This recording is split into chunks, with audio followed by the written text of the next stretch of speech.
করতেছি জ্ঞানের সাথে আদালতের মহব্বতের সাথে যার যার সুবিধা মতো পথে রওনা হয়ে যাবেন। আর মনে রাখবেন বাড়িতে গিয়ে তরিকার কার্য দিয়ে করতে হবে। নামাজ ওজিফা মোরাকাবা বাসনা নিজ নিজ ধর্মীয় বিধান মেনে চলতে হবে। ধর্মীয় ভাবে যে সমস্ত বিষয় বাধ্যতামূলক হুকুম সেগুলো বাদ দেওয়া যাবে না, অবশ্যই পালন করতে হবে। এবং যে সমস্ত বিষয় ধর্মীয় ভাবে সরাসরি হারাম বা নিষেধ বলা আছে সেই সমস্ত বিষয় থেকে সবসময় দূরে থাকতে হবে। তরিকতের চর্চা অর্থাৎ তরিকতের আমল জীবন ভর পালন করতে হবে। কালপুজিকে সবসময় খেয়াল করতে হবে। মসজিদের কেবলা জানে চেহারা মোবারক সবসময় স্মরণ করতে হবে। আল্লাহর চেহারা স্মরণ করলে দিলের পাপ ক্ষয় হয়, গুনাহ দূর হয়, দিল রওশন হয়, উজ্জ্বল হয়, যেটা আল্লাহ দিকে জারি হয় এবং আপনার মুর্শিদের মহব্বত দিলে পয়দা হয়। আর আল্লাহর ওই মহব্বত যার দিলে পয়দা হয় তার দিলে আশা আল্লাহ রসুলের মহব্বত পয়দা হতে থাকে। কাজে আল্লাহ রসুলের মহব্বত হাসিল করতে চাইলে আল্লাহর ওই মহব্বত হাসিল করা একান্ত জরুরি। তবেই সহজেই আল্লাহ রসুলের মহব্বত হাসিল করতে পারবেন। ব্যক্তি জীবনে সৎ জীবন যাপন করতে হবে, সবার সাথে সুন্দর সৎ আচরণ, ভালো আচরণ করতে হবে। এগুলো আমাদের তরিকতের মৌলিক বিষয়। আমরা যদি ধর্মীয় ভাবে পিছিয়ে থাকি, ধর্মীয় বিধান না মানি, শুধুমাত্র তরিকতের আমল দ্বারা আত্মার উন্নতি, আত্মার মুক্তির ব্যবস্থা আমরা করতে পারবো না। শরীয়ত তরিকত একটা ছাড়া একটা ভিন্ন না। একটা বাহ্যিক আবরণ, আরেকটা ভিতরের মূল অংশ। কোন ফলের বাহ্যিক আবরণ বা চামড়া যদি ঠিক না থাকে ফলটা তাড়াতাড়ি নষ্ট হয়ে যায়, বেশিক্ষণ ভালো থাকে না। তদ্রূপ তরিকতের চর্চার মাধ্যমে আমরা যতই আমার হাসিল করি না কেন, আমরা যদি ঈশ্বরের বিধান না মানি, ধর্মীয় বিধান মতো না চলি, তরিকতের নিয়ামত আমরা নিজের মধ্যে ধরে রাখতে পারবো না। তরিকতের নিয়ামত যদি নিজের মধ্যে ধরে রাখতে হয়, ঈমান নিয়ে যদি কবরে যেতে হয়, দিন চিন্তা করে যদি কবরে যেতে হয়, অবশ্যই আমাদের উচিত, আমাদের কর্তব্য ধর্মীয় বিধান মেনে চলা। এই নিয়ম অনুযায়ী জীবনভর চলবেন। আরেকটা বিষয়, আমরা আগেও শুনছেন নিশ্চয়ই, আগে বলা হচ্ছে, যারা তরিকা নতুন করে নিলেন তাদের উদ্দেশ্যে বলতেছি, সবাইকে বলতেছি, আমাদের একটা কর্তব্য আমি মনে করি, রোজ 100 মর্তবা অর্থাৎ 100 বার দরুদ শরীফ পাঠ করে আমাদের মহান মুর্শিদ কেবলার কদমে নজর দেওয়া। রহমতের সময় থেকে শুরু করে পরবর্তী রাত 12টার আগ পর্যন্ত যে কোনো সময় আপনাদের সুবিধা মতো সময়ে 100 মর্তবা দরুদ শরীফ পাঠ করে মুর্শিদ কেবলার কদমে জীবনভর নজর দেবেন। প্রত্যেক দিন এই আমল করবেন, এটা যেন আমাদের বাদ না করে। যে কথাগুলো বলা হলো এগুলো মনে রাখবেন এবং পালন করে চলবেন।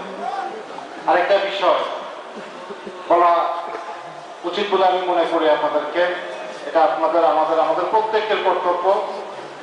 আমাদের সাথে যাদের সুসম্পর্ক আছে, আমাদের পরিচিত জন, আপন জন, পরিবারের সদস্য, প্রতিবেশী, অর্থাৎ যাদের সাথেই আমাদের ভালো সম্পর্ক আছে, আমাদের কর্তব্য রাসূলুল্লাহর এই সত্য তরিকার বাণী তাদের কাছে পৌঁছানো।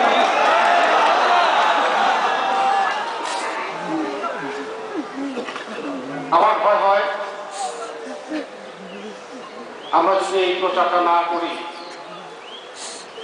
হতে পারে পরলোকগত হওয়ার পরে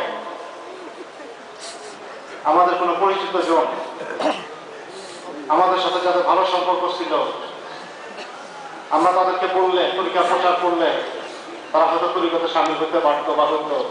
আমি বললাম না, সংকোচ বোধ করলাম, মনে করলাম বুঝতে কি বুঝে না, কি মনে করবে, নানান চিন্তা করে তরিকার প্রচারটা আমরা করলাম না। আর পরলোকগত হওয়ার পরে ওই ব্যক্তি যদি আল্লাহ আমার নালিশ দেয় আমার ক্ষেত্রে, যে আমার এই পরিচিত বন্ধু মানুষ বা আপনজন যে সত্য তরিকায় সামিল হয়েছে, সে আমাকে বলে নাই, আমি এই সংবাদটা পাইনি, তাহলে সেই সময় হকে আমরা আটকা করতে পারি, এই ভয় আমার মনে হয়। আর আমরা যদি তাদেরকে তরিকতার সংবাদ দিই, তাহলে এই হক আমাদের আদায় হয়ে গেল। সে আসুক না আসুক সেটা তার তকদির। কিন্তু আমাদের কর্তব্য আমরা করব, আমরা কারোর কাছে হকে আটকা না করব। আর এটা নেয়ামতপূর্ণ একটা বিষয়, নেয়ামতপূর্ণ একটা খেদমত। এই জন্য তার মাধ্যমে যদি কেউ সৎপথ প্রাপ্ত হয়, সেই সৎপথে সবের অধিকারী যারা উসিলাতে আসে, যার মাধ্যমে আসে, সেও পরিপূর্ণভাবে লাভ করতে পারে। অর্থাৎ একটা লোক আপনার কথাই যদি তরিকতে সামিল হয়, তরিকতে সামিল হওয়ার পরে ক্যারাসত থাকে না, তরিকতে সামিল হওয়ার পরে সে তরিকতে যত নিয়ামত হাসিল করবে, সমপরিমাণ নিয়ামত আল্লাহ আপনাকেও দান করবেন, এবং সেক্ষেত্রে তার নিয়ামতের কোনো ঘাটতি পড়বে না, কমতি হবে না। আমার মনে হয় আমরা যে রেয়াজের সাধনা করি, যে বন্দেগী করি, এবং আমাদের যে গুনাহ ময়লার অবস্থা, আমাদের যে খাসলত, তাতে শুধুমাত্র ইবাদতের মাধ্যমে, অর্থাৎ নিজের ইবাদতের মাধ্যমে আত্মার মুক্তি পাওয়া আমাদের জন্য হয়তো অনেক কঠিন ব্যাপার হতে পারে ক্ষেত্র বিশেষে। আর আমরা যদি তরিকতের এই প্রচারের ক্ষেত্রে অংশগ্রহণ করতে থাকি, এবং আমার মাধ্যমে আরো যদি 50টা লোক 100টা লোক তরিকতে সামিল হয়, তারা তরিকতের কাজ যদি যোগ দেওয়া করে, তাহলে ওই নিয়ে আমাদের ভাগিদার আমিও হইতে পারে। আমার আত্মার মুক্তির রাস্তা অনেক সহজ হয়ে যেতে পারে, এটা আমার ধারণা। কাজে প্রত্যেকেই চেষ্টা করবেন যার যার পরিচিত জন, আপন জন, পরিবারের সদস্য, অর্থাৎ যাদের সাথে আপনাদের ভালো সম্পর্ক আছে, কোন আল্লাহ নবীর হাত কদমে হাত দেয় নাই, কোথাও তরিকা নেয় নাই, এমন যারা আছে প্রত্যেকের সাথে তরিকতের আলাপ আলোচনা করবেন। তারা যদি না আসতে চায় বা না আসে, সেটা তাদের তকদির। আর যদি তারা আসে, তরিকতে সামিল হয়, তাহলে সেটা তার জন্য যেমন ভালো, আমাদের নিজেদের জন্য ভালো। কেননা তার তরিকতের ইবাদতের, তার নিয়ামতের সমপরিমাণ ভাগিদার আল্লাহ আমাদেরকেও করবেন। এক্ষেত্রে আরেকটা বিষয় চিন্তা করে দেখেন, তরিকতে সামিল হওয়ার পরে রিয়াজের সাধনার মাধ্যমে সে যদি আল্লাহর ওলি হয়ে যায়, আল্লাহ যদি তাকে ওলি হিসেবে কবুল করে নেন, আর সে যদি আপনার জন্য দোয়া করে, যদি আল্লাহকে কথা বলে, আল্লাহ যার উসিলাতে তুমি আমাকে বন্ধু হিসাবে কবুল করছো, তরিকতে সামিল করছো, তার আত্মার মুক্তির ব্যবস্থা তুমি করে দাও। মনে রাখবেন, আল্লাহর ওলিদের হাত আল্লাহ কখনো খালি হাতে ফিরায় না। আল্লাহ যদি কোনো কিছু আল্লাহর কাছে চাও, আল্লাহ খালি হাতে ফিরায় না। আল্লাহ সে দাবি, সে দোয়া মঞ্জুর করেন সাথে সাথে। এরকম একজন লোক যদি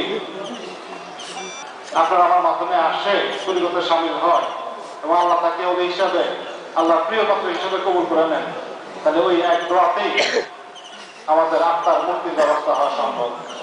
এবং সেটা অবশ্যই আমাদের মুর্শিদকে বাজারে উছিলেন এবং তার দায়ে হতে হবে। যাই হোক, এটা একটা নিয়ামতপূর্ণ খেদমত। এই খেদমতে আপনারা প্রত্যেকে